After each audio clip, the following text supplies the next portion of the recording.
where voices tell what faces can bark. In the ancient village of Quantumire, nestled between the sacred Odum forest and the mighty Pra River, there lived a tradition as old as the baobab trees themselves. The village was known throughout the land for producing the most righteous judges and truth speakers, men and women whose words could settle disputes between warring kingdoms and whose wisdom flowed like honey from the ancestors themselves. Every generation, the village elders would select one child born under the new moon, marked by a crescent-shaped birthmark on their left shoulder, to become the next keeper of truth, the supreme judge who would serve the 7 villages of the Ashanti Confederacy. 70 years before our story begins, there was a great judge named Nana Kofi Mensah, whose fairness was legendary.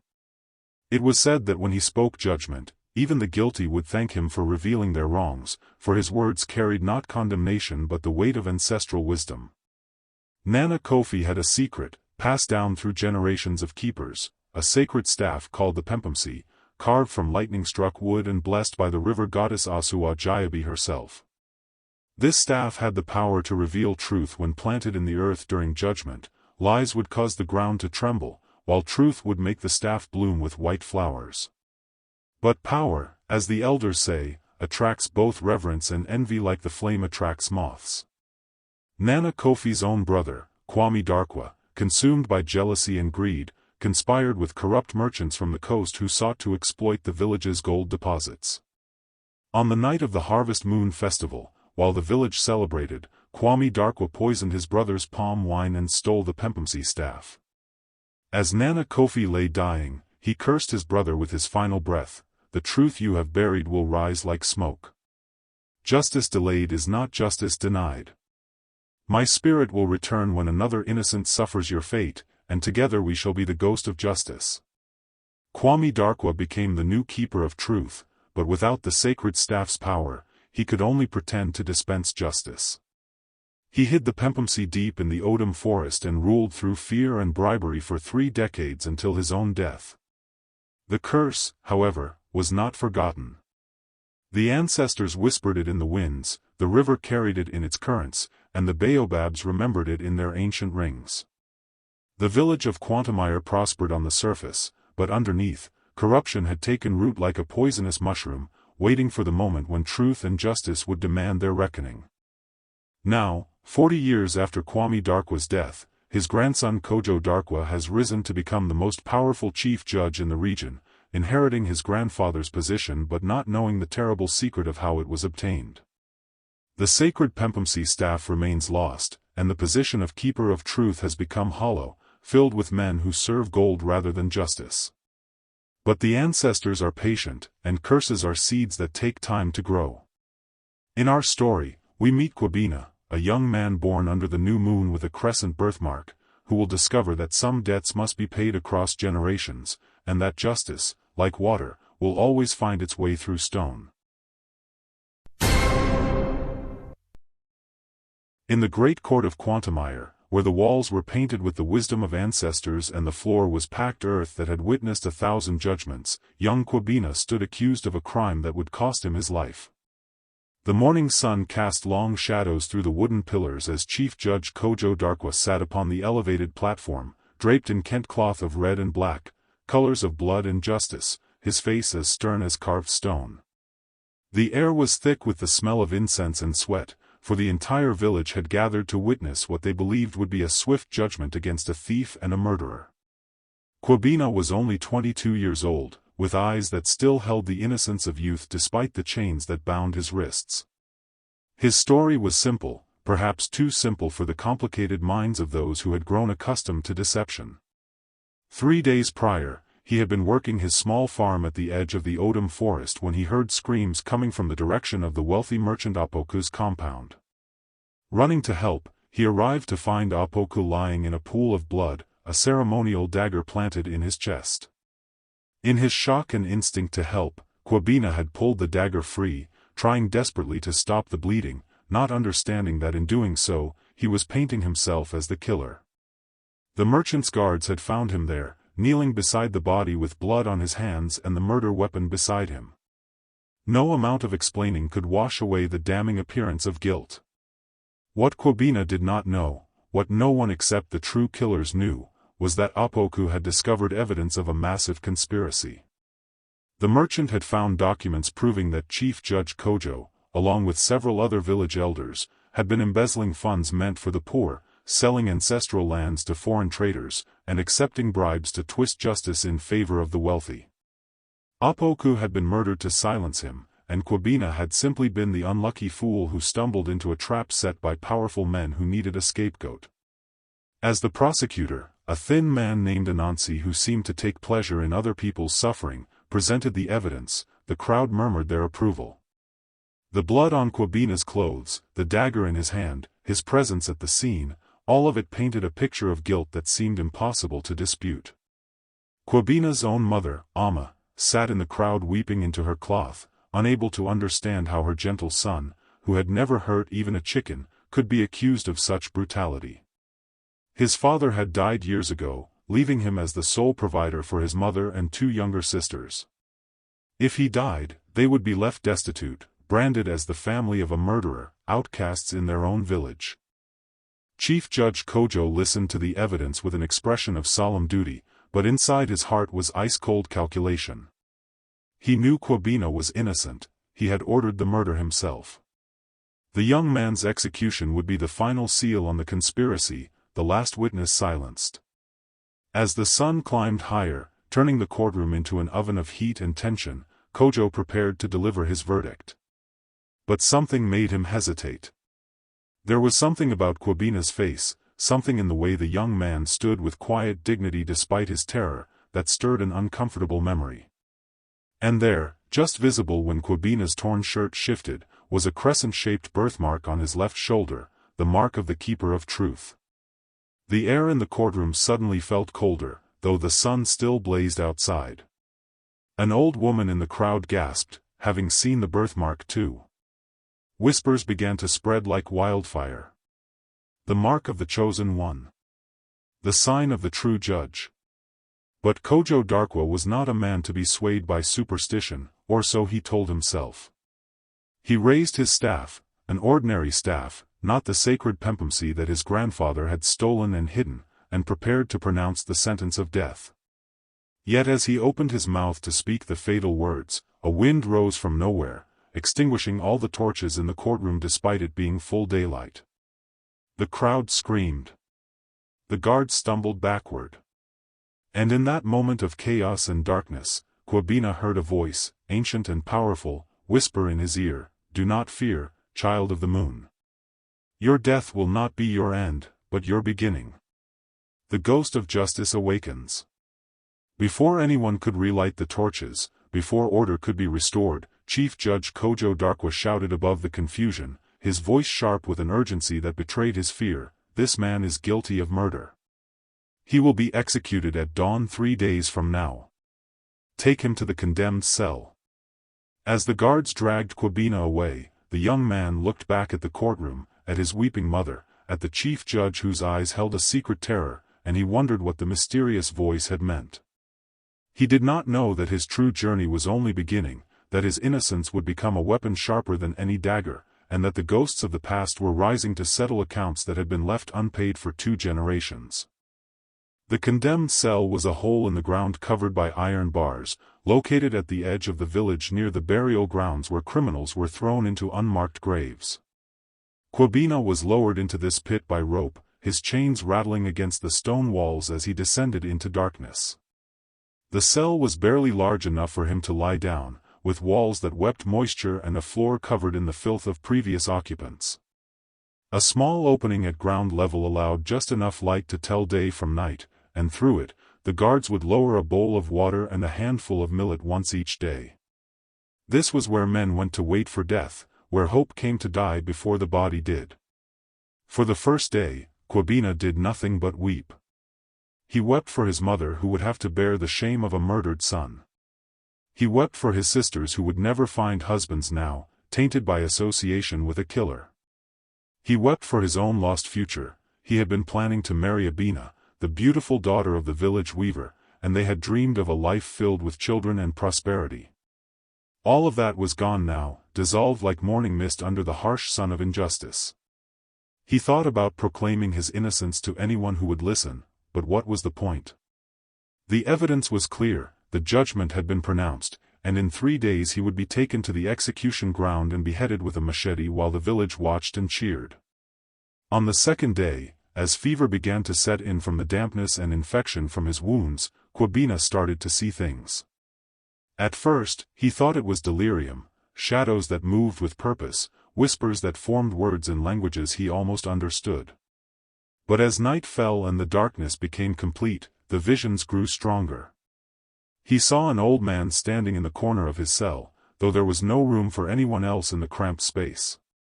The man was dressed in ancient cloth, his face marked with tribal scars that hadn't been used in generations, and in his hand, he carried a staff that glowed with a soft white light, illuminating the cell with an otherworldly radiance.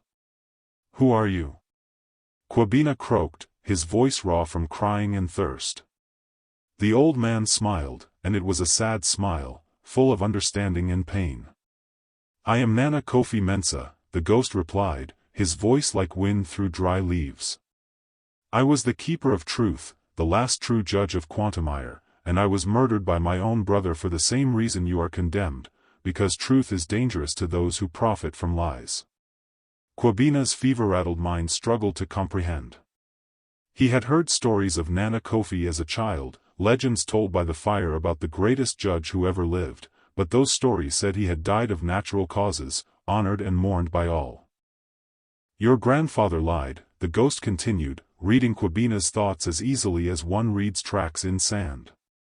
"Kwame Darkwa poisoned me and stole the sacred Pempemsi staff that gave me the power to discern truth from lies. He hid it deep in the Odum forest, in the cave of ancestors, where it has remained for 70 years. His grandson, Kojo Darkwa, now sits in my seat, dispensing false justice just as his grandfather did, and you are about to die for a crime you did not commit, just as I died for threatening to reveal crimes I had discovered." The ghost moved closer, and Kwabena could feel a cold that went beyond physical temperature. It was the chill of the grave itself. "When I died," Nana Kofi said, his eyes blazing with an inner fire, "I cursed my brother and his line. I swore that my spirit would return when another innocent was condemned by corruption, and together, the living and the dead would become the ghost of justice. You, Kwabena, are that innocent. You bear the mark of the keeper on your shoulder. You were meant for greatness, but instead, you are meant for death. Unless..." The ghost paused, letting the word hang in the fetid air of the cell. "Unless you accept my proposition. Die as you are meant to die in 3 days, but do not let death be your end. Let my spirit merge with yours, let us become one entity, a ghost that walks in the world of the living, a living man who walks in the world of the dead.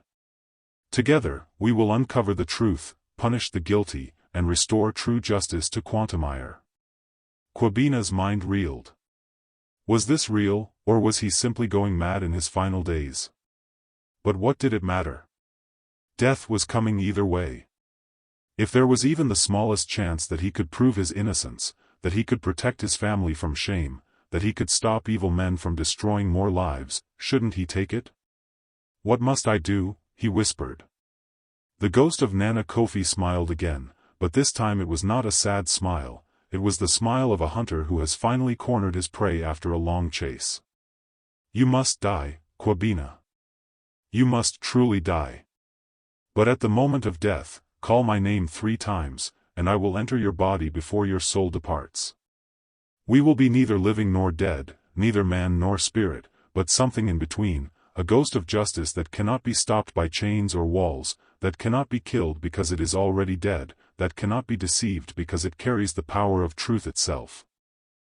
Dawn on the 3rd day came too quickly, arriving with the sound of drums that announced an execution. The entire village gathered at the execution ground, a cleared space at the center of Quantumire, marked by a large flat stone stained dark with the blood of countless criminals. The executioner, a massive man named Kodwo who wore a mask of polished black wood to hide his identity, stood beside the stone sharpening his machete with rhythmic strokes that sent sparks flying. Children were held on their parents' shoulders to get a better view, for executions were considered both justice and entertainment, a reminder to all of what happened to those who broke the laws and violated the social order. Kwabena was brought forth in chains, his body weakened by 3 days without proper food or water, his spirit fortified by something the crowd could not see or understand. As the guards marched him through the village toward the execution ground, people spat at him, threw rotten fruit, shouted curses about his family. His mother and sisters were kept away by village elders, spared the sight of his death but not spared the shame of his conviction. Yet Kwabena walked with his head held high, and those close enough to see his face were disturbed by what they saw there, not fear, but a strange calm, almost anticipation, as if he knew something they did not. Chief Judge Kojo Darkwa stood on a raised platform to observe the execution, surrounded by the council of elders who had helped him conceal his crimes. He wore his finest Kent cloth and carried his staff of office, playing his role as the dispenser of justice with practiced perfection. But inside, he was uneasy. The strange wind that had blown through the courtroom during the trial had unsettled him, stirring memories of stories his grandfather had told him on his deathbed, stories about curses and ghosts and justice that could not be escaped. Kojo had always dismissed such things as the superstitions of old men, but now he was not so certain. As Kwabena was forced to his knees before the execution stone, the executioner Kodwo stepped forward and asked the traditional question, "Do you have any last words, condemned one?" The crowd fell silent, eager to hear the criminal's final confession or plea for mercy. But Kwabena did not confess or plead. Instead, he turned his head to look directly at Chief Judge Kojo Darkwa, and when he spoke, his voice carried clearly across the execution ground, strong and clear despite his physical weakness. "I am innocent of the crime for which I die," he declared. But innocence is not enough in a land where justice has been murdered and corruption sits in the seat of judgment. I call upon the ancestors. I call upon the spirit of Nana Kofi Mensah. I call upon truth itself to witness my death and remember my name. The crowd murmured at this bold declaration, and Chief Judge Kojo felt his blood run cold. How did this peasant boy know the name of his grandfather's brother? How did he know about Nana Kofi Mensah, a judge whose name had been deliberately erased from village history by Kwame Darkwa?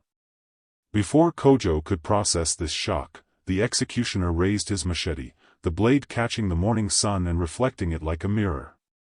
The drums reached their crescendo. The blade fell. And in the moment between heartbeats, in the space between breath and silence, Kwabena did as the ghost had instructed. He called out, "Nana Kofi Mensah. Nana Kofi Mensah. Nana Kofi Mensah." The machete struck true, severing Kwabena's head from his body in a single clean stroke. Blood fountained from the wound, splashing across the execution stone in a pattern that looked almost like writing in some ancient language. The head rolled to the side, eyes still open, mouth still moving as if trying to complete an unfinished sentence. The crowd cheered, satisfied that justice had been served. The executioner stepped back, his duty fulfilled. Chief Judge Kojo allowed himself to breathe, relieved that this dangerous loose end had been tied off. But then, something happened that would be spoken of in whispers for generations to come. Kwabena's body did not fall. Despite being decapitated, despite having no head to control it, the body remained kneeling upright for 3 long seconds that felt like an eternity. Then, slowly, impossibly, it began to stand. The crowd's cheers turned to screams. The executioner dropped his machete and stumbled backward, his mask falling off to reveal a face frozen in terror. And as the headless body rose to its full height, something else rose with it, a shimmering form that seemed to be both Kwabena and not Kwabena, both solid and transparent, both young man and ancient judge. The ghost of justice had been born. The body collapsed then, finally obeying the laws of death, but the spirit form remained standing, and when it spoke, it was with 2 voices speaking as one. The first judgment has been rendered. The innocent has died. Now begins the second judgment, the judgment of the guilty. The village of Quantamire had never known such terror. After the execution, the crowd had scattered like birds before a storm, running to their homes and barring their doors, making protective charms from clay and cowrie shells, pouring libations to appease whatever angry spirits they had witnessed. The ghost of justice had vanished after its pronouncement, dissolving into the morning air like mist, but everyone knew it would return. The question was not if, but when, and whom it would come for first. Chief Judge Kojo Darkwa had been carried from the execution ground by his guards, his body shaking so violently that some thought he was possessed. He locked himself in his compound and refused to see anyone, even his 3 wives and 7 children. That first night after the execution, as the village tried to pretend that everything was normal, that what they had seen was merely a trick of light or mass hallucination, the ghost of justice appeared to its first target. Anansi, the prosecutor who had so eagerly presented false evidence against Kwabena, was sleeping in his bed when he woke to find his room filled with an unnatural cold. His breath came out in clouds despite it being the hot season, and frost formed on the walls of his mud brick house. At the foot of his bed stood the ghost, a shimmering figure that seemed to be made of moonlight and shadow, with the face of young Kwabena but the ancient eyes of Nana Kofi Mensa. "Why do you disturb my sleep, demon?" Anansi demanded, trying to sound brave but betraying his fear with the tremor in his voice. He reached for the amulet around his neck, a charm purchased from a powerful medicine man that was supposed to protect against evil spirits. The ghost laughed, and it was a sound like wind through a graveyard, mocking and cold. "Your charms have no power against justice," it said in its dual voice. "I am not a demon to be warded off by trinkets and mumbled prayers. I am the reckoning you have earned through your corruption. I am the price of your betrayal of truth." The ghost moved closer, gliding across the floor without walking, and Anansi could see that its feet did not quite touch the ground. "You knew Kwabena was innocent," the ghost accused. "You were shown evidence that contradicted the prosecution's case, a witness who saw 3 men fleeing from the merchant's compound, a knife wound that was at the wrong angle to have been made by someone kneeling as Kwabena was found. But you buried that evidence because Chief Judge Kojo paid you 20 pieces of gold to secure a conviction. You sent an innocent man to his death for money." Each word struck Anansi like a physical blow, and he found he could not deny them. The truth had a weight to it when spoken by the ghost, a power that made lies impossible. Fa. "What do you want from me?" Anansi whispered, tears beginning to stream down his face as the full weight of his guilt crashed upon him. The ghost considered this question, tilting its head in a manner that was both human and otherworldly. "I want justice," it said simply. "But justice takes many forms. For you, Anansi, justice means confession. Tomorrow, you will go to the village square and tell everyone what you did. You will explain how Kojo bribed you, how evidence was hidden, how an innocent man died because you valued gold more than truth.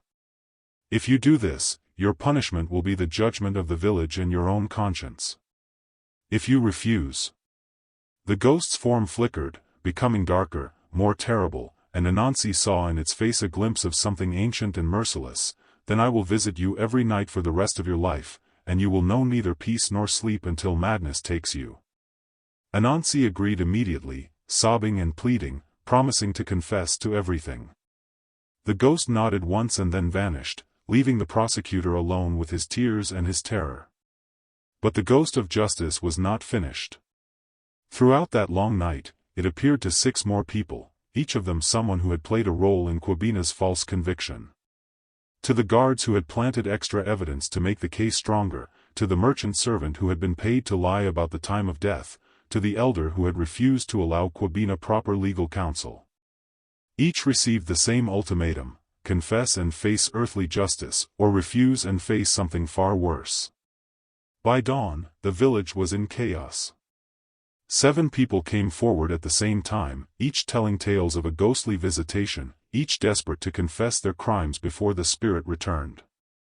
The crowd that gathered in the village square could not believe what they were hearing: a conspiracy of corruption that reached to the highest levels of village leadership, a web of lies that had condemned an innocent man.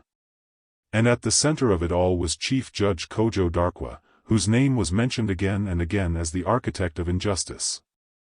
The people were outraged, frightened, and confused. If their judge was corrupt, whom could they trust? If their justice system was broken, what protection did any of them have? The ghost of justice had planted seeds of doubt and truth, and those seeds were beginning to grow like wildfire. While the village reeled from the confessions and tried to comprehend the scope of corruption that had been revealed, the ghost of justice had its own mission. The confessions of minor players were important, but they were not the ultimate goal. To truly restore justice to Quantumire, the ghost needed to recover the sacred Pempamsi staff that Kwame Darkwa had stolen 70 years ago. With that staff, it could not only expose lies but prove truth, not just punish the guilty but exonerate the innocent who might come after. The ghost knew, from the memories of Nana Kofi that now lived within it, that the staff had been hidden in the Cave of Ancestors, deep within the Odum Forest. The Odum Forest was a place of legend and fear, a dense jungle that stretched for miles and was said to be home to spirits both benevolent and malevolent.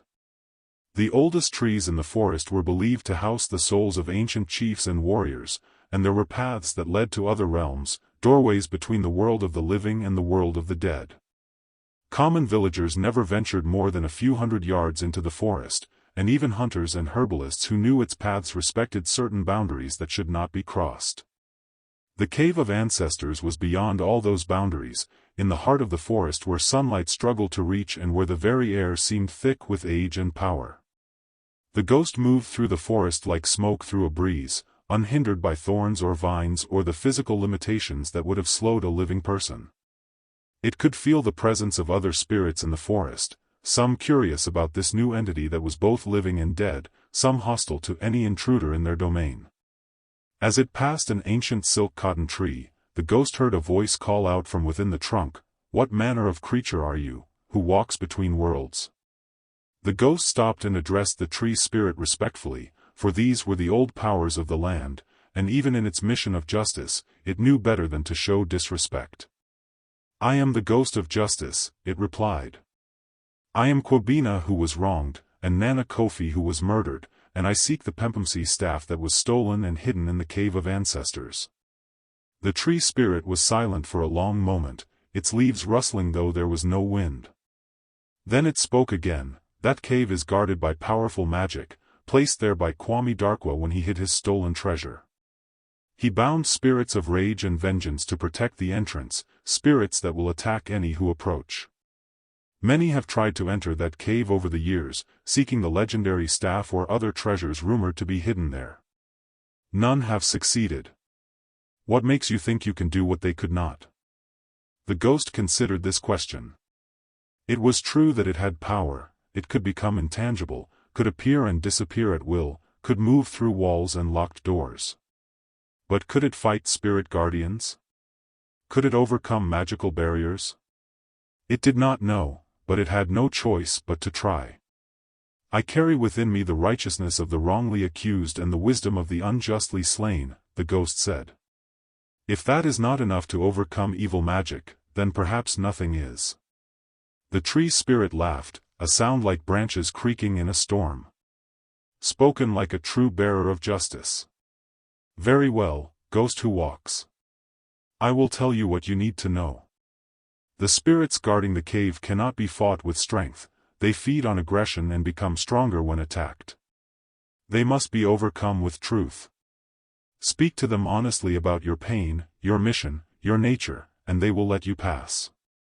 Kwame Darkwa's magic was powerful, but it was magic born from lies, and lies are always vulnerable to truth. Encouraged by this advice, the ghost continued deeper into the forest until it reached a cliff face covered in vines and moss. Behind the vegetation was a dark opening barely large enough for a person to crawl through, the entrance to the Cave of Ancestors.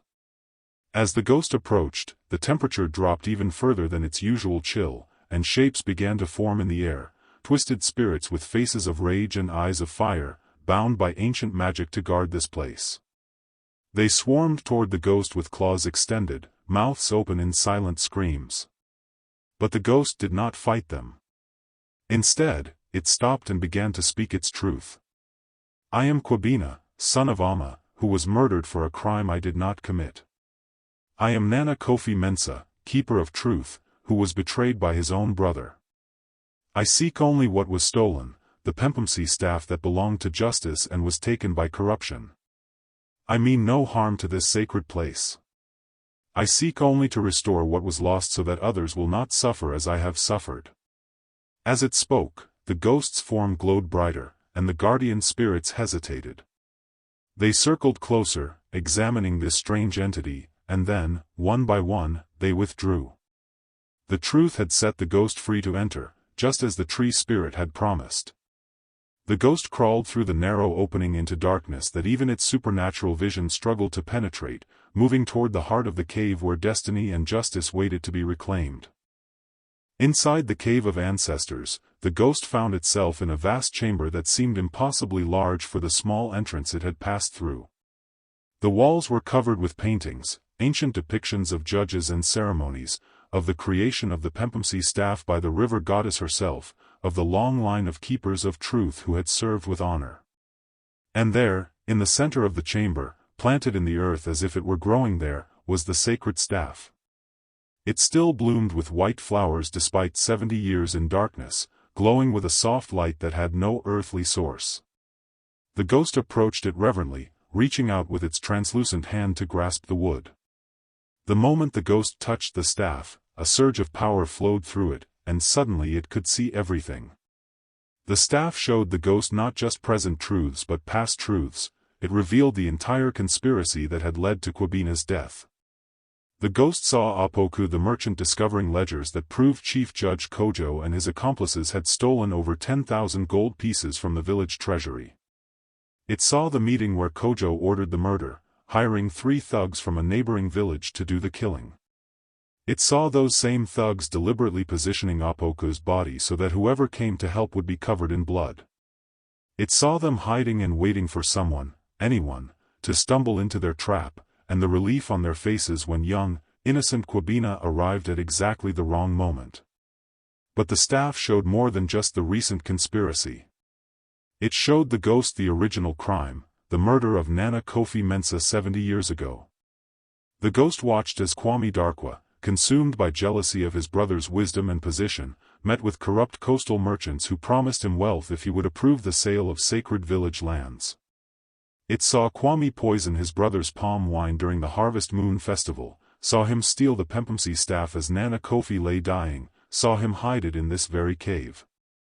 Most damning of all, the staff revealed what Kwame Darkwa had done with the money he received from selling the village's heritage. He had built his family's compound, established his dynasty, created the wealth that his grandson Kojo now enjoyed.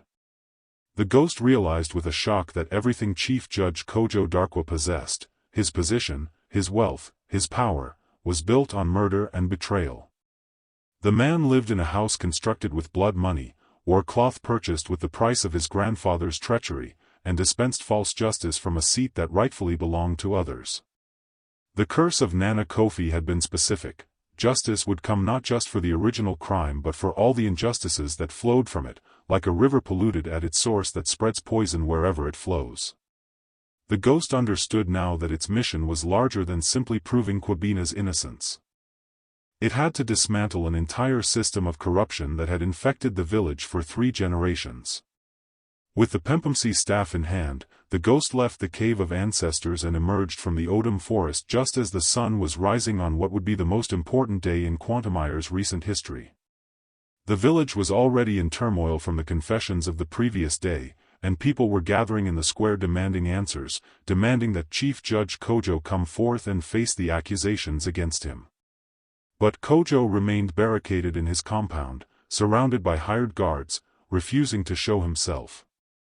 He knew that if he faced the people now, his carefully constructed life would crumble. He did not yet know that it was already too late, that his doom was walking toward him carrying a staff of truth that would expose every lie he had ever told. As the ghost approached the village, people began to notice it. In daylight, it was even more striking than at night, a shimmering figure that seemed to be made of morning mist and sunlight, carrying a staff that bloomed with impossible white flowers. Some fell to their knees in worship, believing it to be a messenger from the ancestors. Others fled in terror, thinking it was a demon come to punish them all. But most simply stared in awe and confusion, trying to understand what they were witnessing. The ghost walked through the crowd without speaking, its purpose clear and single-minded. It was heading for the compound of Chief Judge Kojo Darkwa, and nothing would stop it from completing its mission. When the ghost reached the gates of Kojo's compound, it did not ask permission to enter. It simply walked through the locked wooden gates as if they were not there, its intangible form passing through solid matter with ease. The hired guards inside raised their spears and machetes, but the ghost ignored them. They could not hurt something that was already dead, and it would not waste time on them when the true target waited inside. Kojo heard the commotion and came out of his house wearing full ceremonial regalia, as if dress and title could protect him from what was coming. He held his ordinary staff of office, a pathetic imitation of the true power now carried by the ghost. When he saw the Pempamsi staff in the ghost's hands, still blooming with white flowers of truth after all these years, his face went pale as ash and he knew that his secrets had been uncovered. The ghost planted the staff in the ground before him, and immediately the earth began to speak, revealing truths that had been buried for 70 years. The entire village followed the ghost into Kojo's compound, breaking down gates and pushing past guards to witness what they knew would be a moment of truth. The compound's courtyard became an impromptu court, with the ghost as both prosecutor and judge, the sacred Pempamsi staff as the witness that could not lie, and Chief Judge Kojo Darkwa as the accused. The irony was not lost on anyone. The man who had condemned so many was now facing judgment himself, and there would be no bribes or false evidence to save him this time. The ghost planted the staff deeper into the earth, and the white flowers bloomed even more abundantly, their sweet scent filling the air like incense in a temple. Kojo Darkwa, the ghost said in its dual voice that echoed with authority, "You stand accused of conspiracy to murder, embezzlement of public funds, accepting bribes, perverting justice, and benefiting from crimes committed by your ancestors. How do you answer?" Kojo tried to speak, tried to summon the commanding voice he used in court to dismiss accusations and pronounce sentences, but found he could not. The presence of the Pempamsi staff created an aura of truth so powerful that lies simply died on the tongue before they could be spoken. He looked around desperately for support, but even his own family members had backed away from him, not wanting to be associated with what was clearly a guilty man. The ghost did not wait for an answer. It raised one translucent hand, and the staff began to glow even brighter. Images appeared in the air above the courtyard, visible to everyone gathered there, not paintings or stories, but actual visions of the past, as real as memories. The crowd gasped as they saw Apoku the merchant confronting Kojo with ledgers showing stolen money, saw Kojo ordering the murder, saw the 3 hired killers carrying out their grim work. They saw Kwabina's innocence proven beyond doubt, saw how evidence had been planted and manipulated, saw how bribes had been paid to Anansi and others. But the visions did not stop there. The staff showed them older truths, reaching back across the decades. They saw Kwame Darkwa poisoning his brother Nana Kofi, saw him stealing the sacred staff, saw him selling village lands to foreign merchants for personal profit. They saw how that original sin had created a legacy of corruption that passed from father to son and then to grandson, each generation adding new crimes to the family's ledger of shame. They saw that the wealth of the Darkwa family, envied by all, was nothing but blood money transformed through time into compound walls and fine cloth. The crowd's shock turned to rage as they understood the full scope of the betrayal, 3 generations of false justice, countless innocent people condemned while guilty ones walked free because they could pay the price. "The ancestors demand justice," shouted an old woman in the crowd. "The corruption must be rooted out." Others took up the cry, their anger building like a wave. Kojo fell to his knees, no longer the commanding judge but a frightened man facing a truth he could not escape. He began to confess, the words tumbling out of him as if the staff's power compelled honesty. He admitted to ordering Apoku's murder, to embezzling funds, to accepting bribes from dozens of wealthy criminals over the years. He admitted that he had always known his grandfather's position was gained through murder, that the Darkwa family wealth was stolen. He confessed to crimes that even the ghost had not yet uncovered, his conscience finally breaking free from decades of justification and rationalization. But confession alone was not enough for the crowd. They wanted punishment. Some called for execution, wanting Kojo to die as Kwabena had died. Others demanded that all his wealth be seized and returned to the village. Still others wanted his entire family exiled, their name erased from the village records as Kwame Darkwa had erased his brother's name. The ghost raised its hand for silence, and immediately the crowd fell quiet, understanding that this supernatural entity held authority that transcended normal social hierarchy. Justice is not revenge, the ghost said, and its words carried the wisdom of both Kwabena's innocence and Nana Kofi's experience. If we simply kill Kojo Darkwa, we become no better than he is. We must build a justice that heals, not one that only wounds. The ghost turned to address the entire gathered village. Kojo will be stripped of his position and his wealth. His compound will become a school where children learn about justice and truth. His family will not be exiled. We do not punish children for their parents' crimes. But they will live as ordinary citizens, earning their way through honest work. Kojo himself will spend the rest of his life in service to those he has wronged, working without pay to repair the damage he has caused. And most importantly, the position of keeper of truth will be restored to its true purpose. No longer will one person hold such power.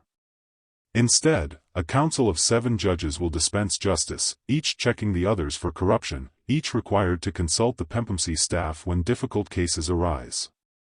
This is the justice that honors Kwabena's memory and fulfills Nana Kofi's curse, not death, but transformation.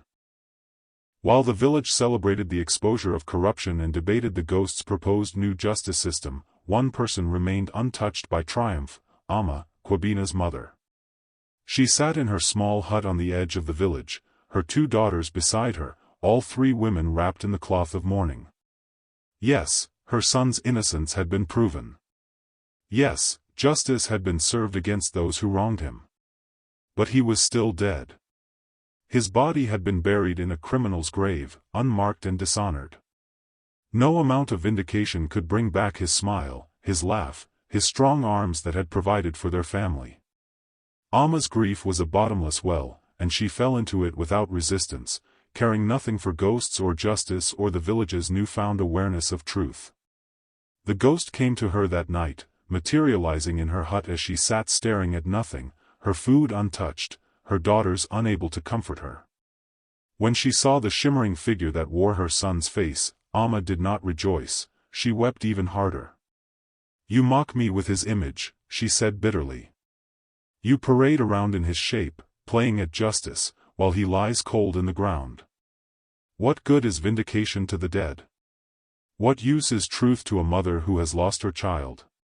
Her words were harsh, but her pain was real, and the ghost understood that some wounds go too deep for external justice to heal. "Mama," the ghost said, and now it spoke only with Kwabena's voice, setting aside the dual tones of judgment to speak as a son to his mother. "I am still your son. I am still here. Death has not separated us completely. I exist between worlds, neither gone nor fully present, but I exist.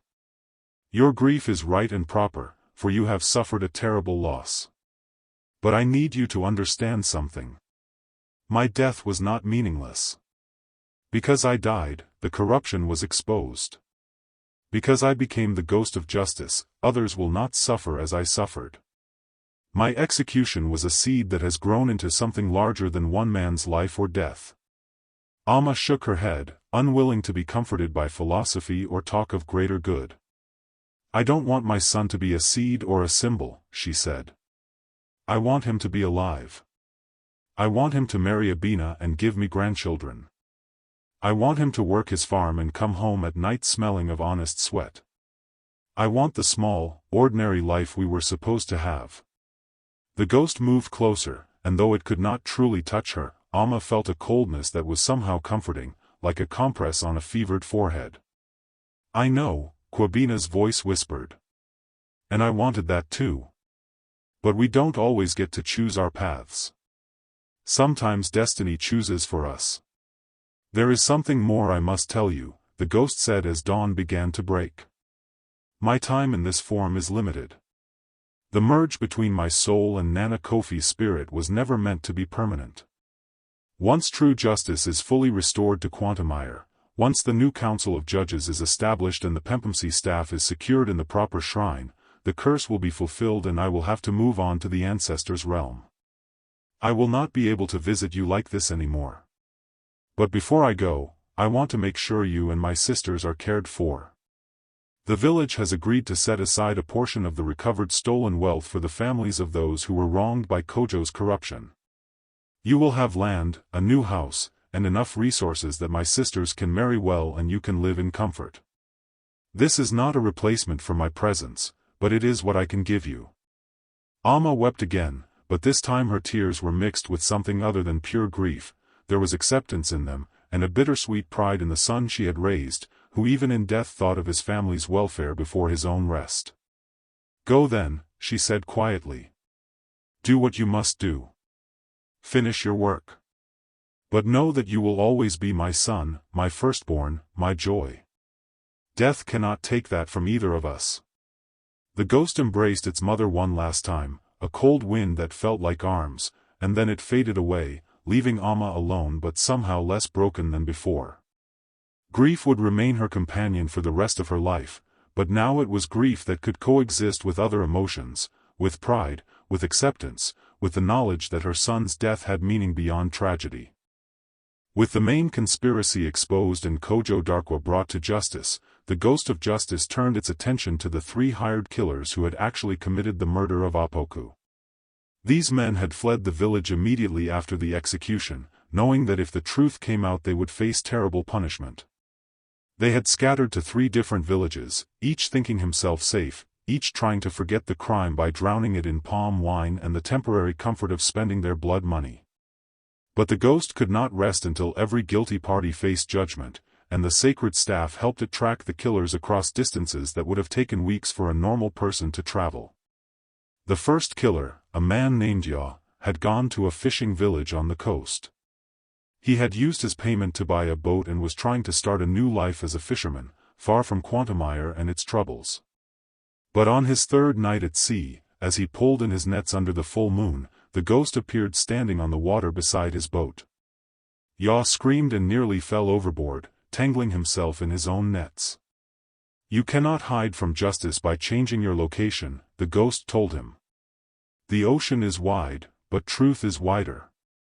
You murdered an innocent man for money, and then you stood by while another innocent man died for your crime. Confess, or be dragged down to where the drowned men walk. Ya confessed immediately, his words tumbling out between sobs.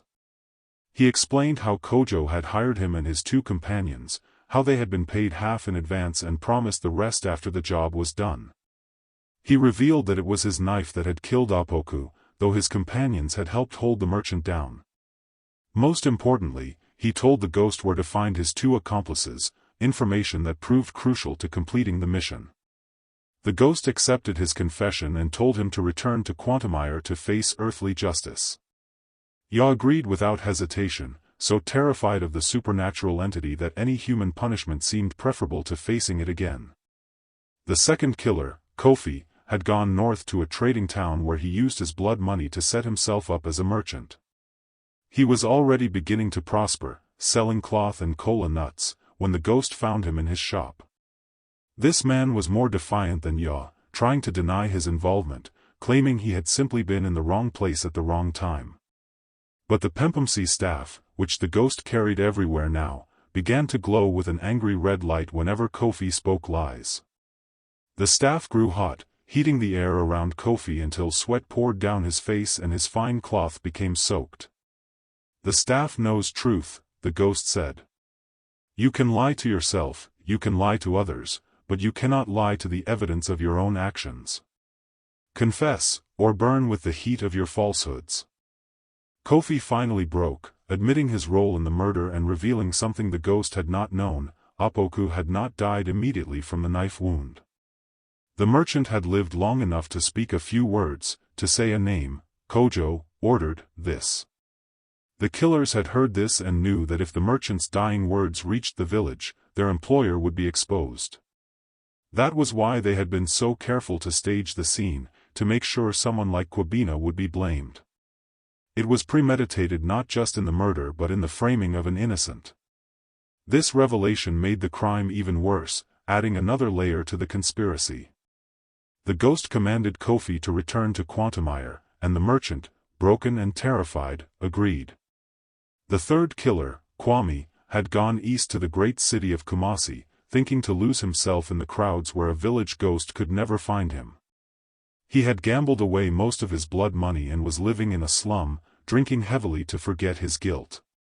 When the ghost found him, Kwame was already half dead from drink and disease, his body wasting away as if his conscience was consuming him from the inside. Unlike the others, Kwame seemed almost relieved to see the ghost.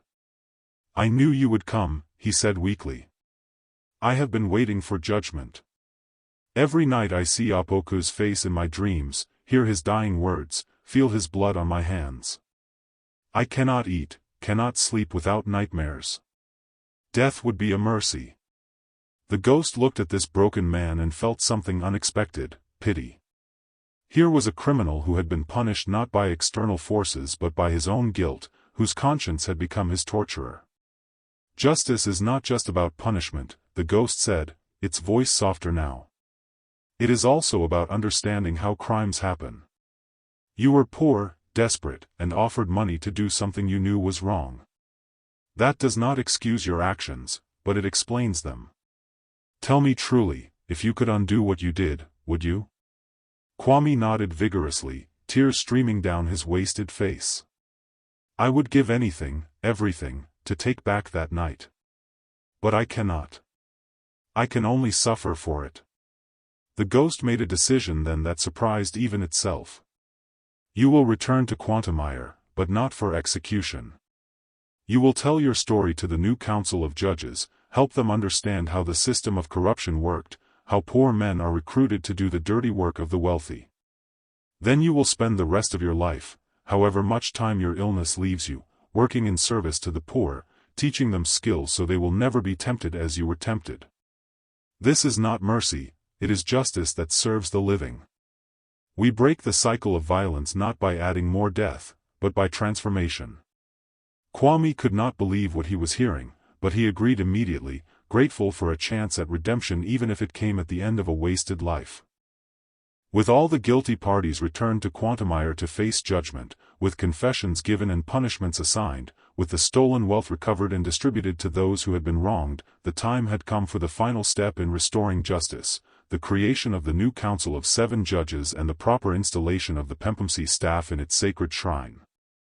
The entire village gathered for this ceremony, which would mark not just a new beginning for their justice system but also the end of the ghost's mission on earth. Kwabina's mother Amma was given a place of honor, dressed now not in mourning cloth but in the white garments of one who has found peace with grief. The 7 new judges were selected through a process that involved the entire community. They were chosen not for their wealth or connections but for their known integrity, wisdom, and fairness. Among them was Abina, the young woman Kwabina had hoped to marry. She had insisted on being considered for the position, saying that she wanted to carry on his legacy and make sure that his death resulted in lasting change. Also selected was Anansi, the former corrupt prosecutor, who had spent the time since his confession working tirelessly to make amends, helping to uncover other instances of corruption and volunteering to serve without pay as a judge who knew firsthand the temptations of dishonesty and could recognize them in others. The shrine for the Pempamsi staff was built in the center of the village square, a beautiful structure of carved wood and polished stone, open on all sides so that anyone could approach it but protected by a roof blessed by priests and priestesses of multiple faiths. The staff would remain planted in the earth here, available for any of the 7 judges to consult when facing difficult cases, but belonging to no single person. Its power would serve the community rather than being concentrated in one individual's hands. This was the lesson that had been learned at such terrible cost: power must be shared and checked, never hoarded or inherited. As the ceremony began, with drummers playing and dancers performing the ancient justice dances that had not been seen in 3 generations, the ghost stood before the assembled village one final time. It knew that once the staff was placed in the shrine and blessed by the community, its mission would be complete. The curse of Nana Kofi would be fulfilled, justice had been restored, truth had been revealed, corruption had been rooted out. There would be no reason for the merge between Kwabina's soul and Nana Kofi's spirit to continue. They would separate, with Nana Kofi finally able to rest with the ancestors and Kwabina moving on to whatever awaited young souls in the afterlife. "People of Quantumire," the ghost said, its dual voice ringing across the square, "you have witnessed great evil and great good. You have seen how corruption can poison a community across generations, but also how truth and justice can heal even the deepest wounds. The system we create today is not perfect, no human institution can be perfect, but it is better than what came before. It has been built on the foundation of suffering and sacrifice, watered with tears and blood, and will grow strong if you tend it with care. Remember Kwabina, who died innocent. Remember Apoku, who died for discovering truth. Remember even those who did wrong, for their stories teach us how good people can be corrupted when systems fail." The ghost then turned to its mother. "Mama, I must go now. The ancestors are calling me, and I have kept them waiting long enough. But know that I go gladly, knowing that you will be cared for, that my death was not in vain, that justice has been restored. Tell my sisters that I loved them. Tell Abina that I am proud of her for taking up the work of justice. And remember me not as a victim or even as a ghost, but as your son who tried his best to do right even when the world did wrong by him." Amma nodded, unable to speak through her tears, but her face showed acceptance rather than despair. She had said her goodbyes in private. This public farewell was for the village's sake, not hers. As the sun reached its zenith, casting no shadows, the ghost lifted the sacred Pempamsi staff and walked to the shrine. It planted the staff in the earth one final time, and immediately the white flowers bloomed more abundantly than ever before, their sweet scent filling the entire village. The 7 new judges came forward and placed their hands on the staff together, swearing an oath to serve truth and justice above all else, to check each other for corruption, to consult the staff when wisdom failed them, and to remember always that justice belongs to the community, not to individuals. As they swore their oath, the ghost's form began to shimmer and separate. The villagers watched in awe as 2 figures became visible within the shimmering form, Kwabina, young and whole, and Nana Kofi, ancient and wise. The 2 spirits looked at each other with respect and gratitude, 2 souls who had been forced together by injustice but who had accomplished something remarkable through their union. "Thank you, elder grandfather," Kwabina's spirit said. "Thank you, young brother," Nana Kofi's spirit replied. Then they embraced once, and both began to fade, becoming translucent, then transparent, then simply rays of light that rose toward the sky. The ghost of justice had completed its mission and passed into legend, but the justice it had restored remained, solid and real, growing stronger with each day that the village chose truth over lies, fairness over favoritism, and the common good over individual gain. The ghost of justice teaches us that justice delayed is not justice denied, it is justice waiting for the right moment to manifest. Every wrong will be righted, every truth will be revealed, and every act of corruption will eventually face its reckoning. We can choose to serve justice willingly in life, or we can be compelled to face it after death, but we cannot escape it. The wise person, the moral person, the person who wishes to leave a positive legacy, will choose to align themselves with truth and justice now, not waiting for supernatural intervention to force the issue. For in the end, we are all judged not by the positions we held or the wealth we accumulated, but by whether we stood for truth when it mattered, spoke up when silence was easier, and chose the common good over personal gain. This is the path of the ancestors, the way of the truly civilized, and the only road to a society where justice is not an exception but the rule. May we all be brave enough to walk that path, wise enough to recognize when we stray from it, and humble enough to correct our course before it is too late.